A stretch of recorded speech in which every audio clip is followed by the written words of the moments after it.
I'm getting a call that my baby has a gunshot wound. A 14-year-old caught in the crossfire, shot outside of a Denver high school just after school let out. My baby had to stay in the hospital with a bullet in his face. His parents hurting while their son is on a long road to recovery and wondering how this could happen in what should have been a safe place. No matter how hard you try to protect your kids, you never know what's going to happen. Tonight, a community rallying to demand an end to senseless violence. I just want to ask the youth to just please stop the violence.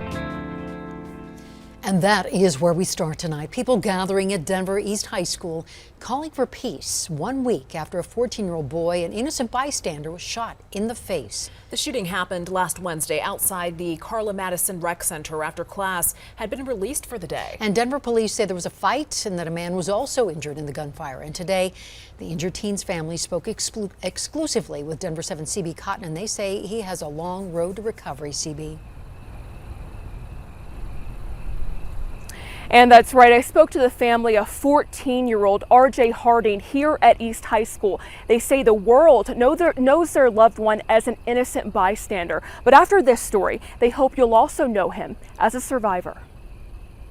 Thank you so much for saving my life. I appreciate you.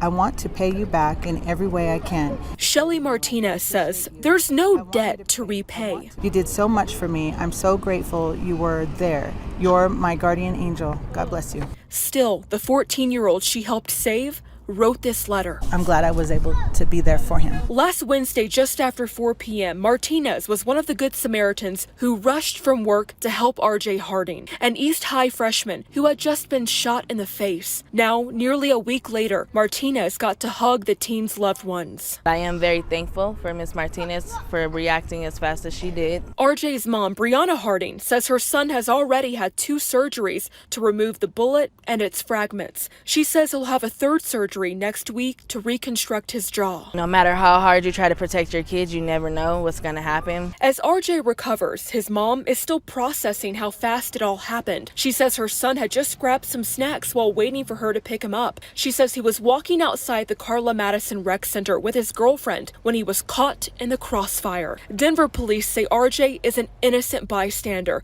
after an argument nearby escalated. I can say I'm very hurt. This mother is in pain, but she's grateful her son is healing. I'm happy that this hasn't broken my son's spirit. He's a boxer. He still wants to box. He still wants to come to this same school. And on this night, it's clear gratitude is fueling RJ's recovery. I'm forever grateful for her.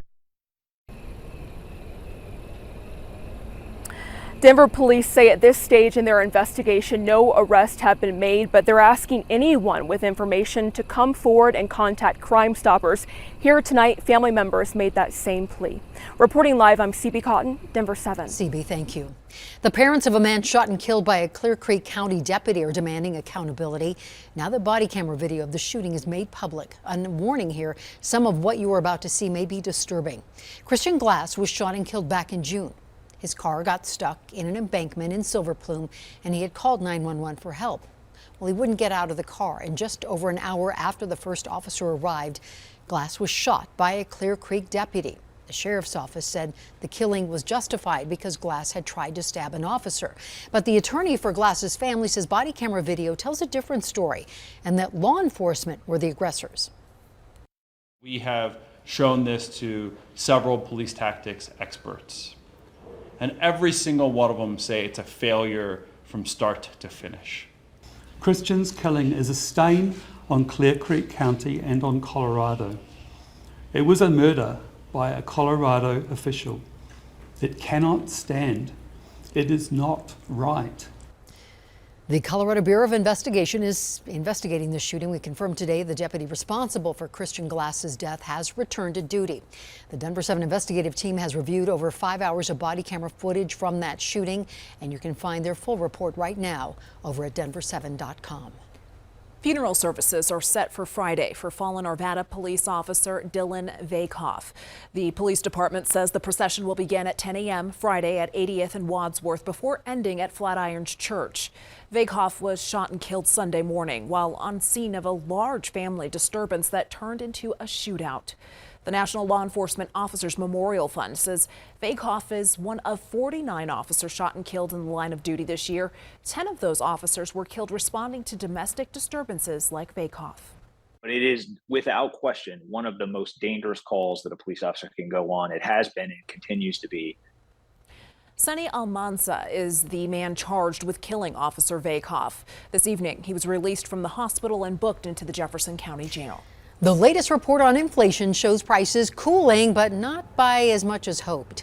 Data released today by the Bureau of Labor Statistics shows the Consumer Price Index grew to 8.3% in August compared to a year ago. And while that is down compared to the 8.5% pace in July, economists had expected a larger drop. Now, while gas prices are down more than 10% nationally from a month ago, that is not the case for groceries and rent. Our rent has gone up a lot, actually. I think it's gone up like $1,000 in the last year. For a loaf of bread, it's like $1.50 more. So we're wondering, when is this going to let up? And while inflation is cooling, the Federal Reserve is expected to once again raise interest rates at its meeting next week. And today's inflation report triggered a sell-off with traders bracing for those higher interest rates. That led to Wall Street's worst day in more than 2 years. The Dow, NASDAQ, and S&P each finished the day with sizable losses. Despite today's inflation report, President Biden says Americans are seeing results from the newly signed Inflation Reduction Act. This bill cut costs for families, help reduce inflation at the kitchen table, because that's what they look at, how much are their monthly bills and how much do they have to pay out for the necessities. While the new law doesn't directly address rising inflation, it does cover several priorities to offset costs to Americans. That includes lowered prescription drug costs, reducing the federal deficit, and raising taxes for corporations. There is some new hope for people experiencing homelessness here in Denver. The City Council has approved a contract to provide a basic income to the homeless so they can move into affordable housing. Denver 7's Amy Wattis spoke with leaders behind this initiative to learn how this program works. It's a crisis facing the city and county of Denver. Homelessness, and the city is trying to do what it can to change that. The pandemic has had a really big impact on the state of homelessness in our community, that we've seen increased numbers of families seeking shelter, as well as increased numbers of women using our shelter system. So the city's Department of Housing Stability has been looking at lower cost solutions that are also effective. The city teamed up with the Denver Basic Income Project, an organization providing direct cash payments to 820 individuals and families experiencing homelessness. The organization raised $7 million with the help of its partners, while the city is providing $2 million, made possible by pandemic funding through the American Rescue Plan Act. Founder Mark Donovan says they are going to start collecting applications next month, and then there's a random selection process. People will be placed into 3 different groups. One group will get $6,500 up front, and then $500 a month for 11 months. A second group will get $1,000 a month for 12 months. Following that, Donovan says there will be a comparison group that will get $50 a month for completing surveys so the organization can analyze how the program works and then build upon that. The Colorado Coalition for Homeless will track how people use the money they're getting. It will also directly work with the homeless, helping them identify things they need and where they could end up living. So furniture and kitchen supplies, which is, necessary in order to make a housing placement successful. We're looking for affordable housing. We're looking for housing where the rents aren't going to go up by $200 a month once we place somebody there. The city of Denver says this project is just another step in the right direction to reducing homelessness. We feel confident that we're making the right kind of investments to help move the needle on this issue and deliver on those reductions in homelessness that we've committed to for the city. Amy Wattis, Denver 7. And as for the application, we'll have more on how you can apply by heading to our website at denver7.com. Applications open next month, and the city hopes to start distributing money to people who qualify come November. Queen Elizabeth II has returned to Buckingham Palace one final time. Thousands of mourners lined the streets outside of the palace today as Her Majesty's casket arrived to a royal salute.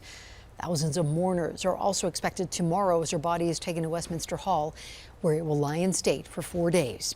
The Queen passed away last Thursday at the age of 96. She'll be laid to rest on Monday, and ABC News coverage will begin at 3 a.m. that morning. Admitting his mistake. Didn't work. Missed it. Sucks, but hey, that's part of it. Broncos head coach Nate Hackett opens up on his decision not to go for it on 4th and 5. Walked out, pulling my hair out, trying to get somebody's attention. A Colorado woman fighting to get back access to her Facebook account.